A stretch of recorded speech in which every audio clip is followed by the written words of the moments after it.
In this video, we solve problem 8A from the written homework in differential equations, elementary differential equations at Tulsa Community College.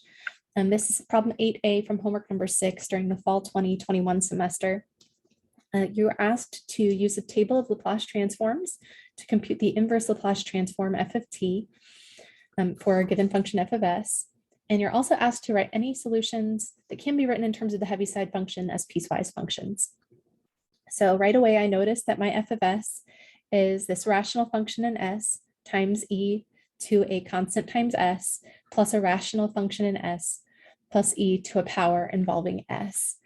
And so the first thing that I would do if I didn't immediately have an intuition for this is look at the entries in my table and look for something that has basically this form, a function times e to a constant times s. Now, this is the table of Laplace transforms that you'll be allowed to use during your quizzes. So I'm looking for a function of s times e to a constant times s. Now, remember how this table works. We've got f of s in the column, the right column, and f of t in the left column. And so we're looking for, again, in the right column, a function of s times e to a constant times s, excuse me. And in this first column, I don't see anything, so I'm just going to keep on scrolling. There are no exponentials over here. And then let's go over here on the right. I don't have any exponentials in this column either. So we'll go to the next page. This has got 2 pages in it.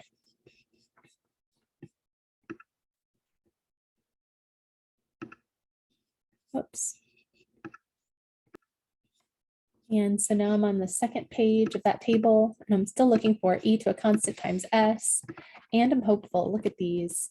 I've got one right here, but it's got a square root of s in it. That's not necessary for us. Just keep scrolling. And then we see, look, in entry number 52, that we've got the e to the negative as times f of s. And that is the Laplace transform of f of t minus a times u of t minus a, where u is the unit step function, also known as the Heaviside function. We've been using h of t minus a in our class, but some textbook authors use u of t minus a. It means the same thing.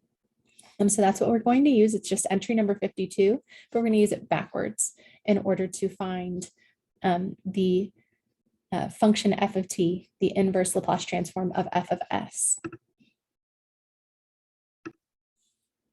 So again, we're using this rule backwards. So we're going to say the inverse Laplace transform of e to the negative as times f of s is this. Now, I'm going to walk through a couple of steps so that we don't just try to jump to f of t minus a times h of t minus a. First, I need f of t.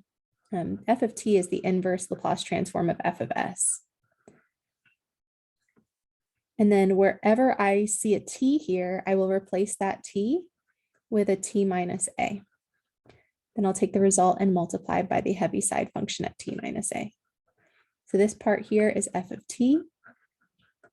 We replace the t with t minus a. And then we'll just write those down.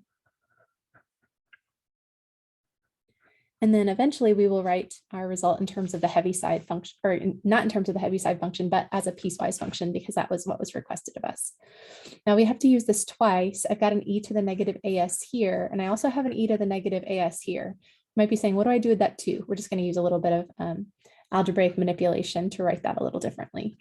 But basically, we're just using this rule twice here and here with a little bit of algebra on the second one so that it looks more like this. So let's focus on that first one first. Just the inverse Laplace transform of s plus 1 over s squared times e to the negative s. I am pattern matching with f of s times e to the negative as. I know it's in the reverse order, but that's okay. Multiplication is commutative, so it's fine. So initially I find out the value of a. The number multiplying s up here is a -1, so that means our a is +1. Then according to this, the next thing I want to do is compute f of t. That's the inverse Laplace transformation of this expression. Now I don't have a rule for any rational functions like that, but I notice I've got a monomial in the denominator. So I'll take each of these guys and multiply by that or divide by that monomial. So I'll have s over s squared plus 1 over s. That's a rewritten form of my f of s. And then remember, we're going to take that, that'll be f of t, and we're going to replace the t by t minus 1. Then we'll multiply by the Heaviside function at t minus 1. And of course, this simplifies. One of the s's will reduce. Oops, that should be an s squared. So I'll have 1 over s plus 1 over s squared.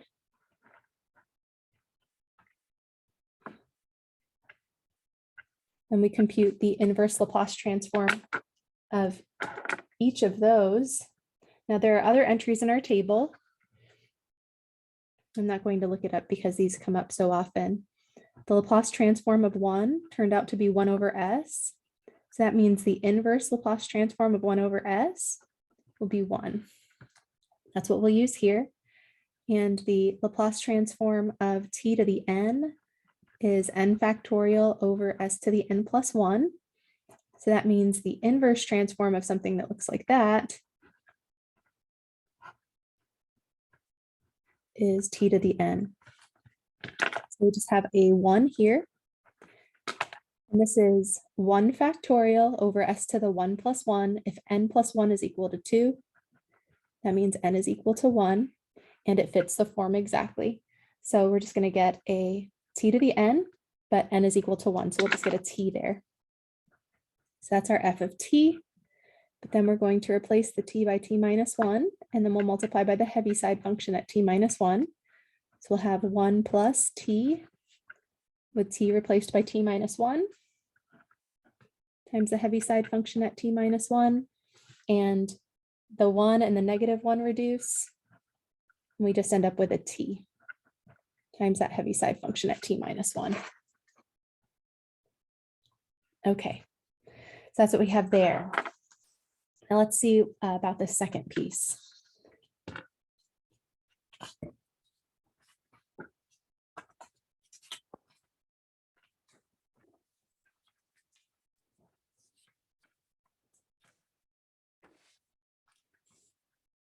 Now for the inverse Laplace transformation of 1 over s minus 1 times e to the 2 minus 2s, I would rewrite that, rewrite that first using some algebra, a little bit of algebraic manipulation.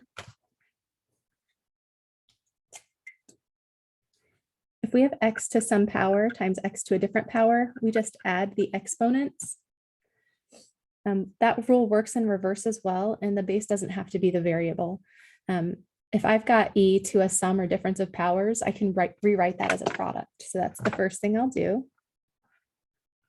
I'll call that 1 over s minus 1 times e squared times e to the negative 2s. And now that looks like an e to the negative as times an f of s. So we're going to use this rule again. And that e squared is just a constant. So you really don't have to do much with that at all. And so we're pattern matching here again with this as our f of s. And this is our e to the negative as. Matching that pattern, we see that a has to be 2. And so what we need is first f of t, which is the inverse Laplace transform of f of s. But then we're going to replace the t with t minus 2. And then we'll multiply by the Heaviside function at t minus 2.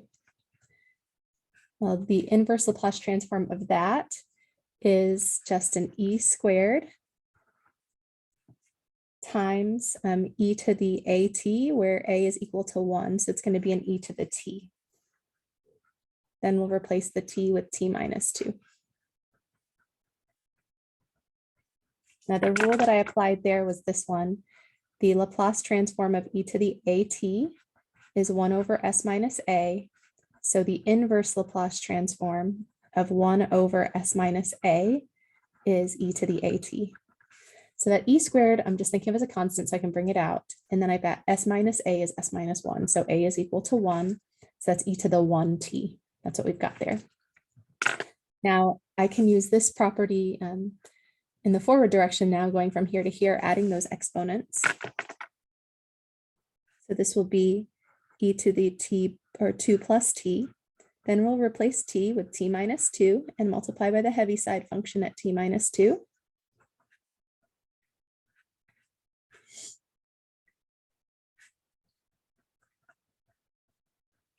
And the 2 and the negative 2 reduce. And I just get e to the t times the Heaviside function at t minus 2. So this is the second piece, and we already have our first piece. So our inverse Laplace transform of f of s is the sum of those two pieces. It was t times h of t minus 1 plus e to the t times h of t minus 2. And we will rewrite this in the following way. We want it to be a piecewise function.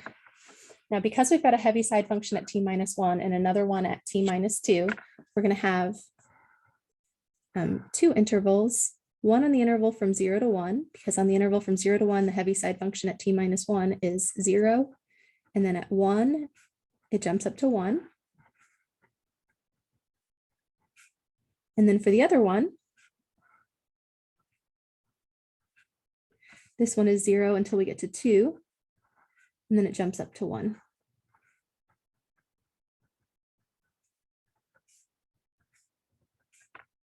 Okay, so on the interval from 0 to 1, both of these are 0. So I have t times 0 plus e to the t times 0. So I put 0 there. Then on the interval from 1 to 2, this one is 1, and that one is 0. So I'll have t times 1, which is t, plus e to the t times 0. And then on the interval from 2 to infinity, this one is 1 and that one is 1. So we'll just have t times 1 plus e to the t times 1. And that's it. That is our f of t.